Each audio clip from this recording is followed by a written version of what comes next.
আজকে এটা নিয়মিত ডিউটি রুটিন অনুপাতে আজকে আমরা গাড়ি চেক করতেছি।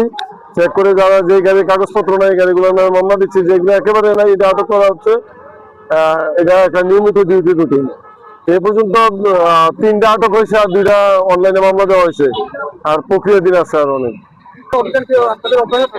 অব্যাহত থাকবে।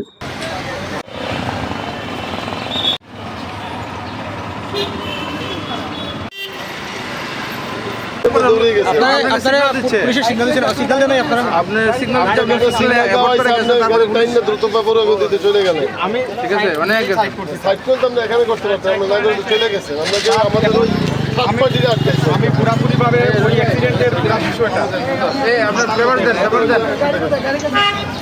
গাড়ি দেন 200-র বেশি সার্ভিস ও ফিচারে লেনদেনের সব বিকাশ অ্যাপে সম্ভব।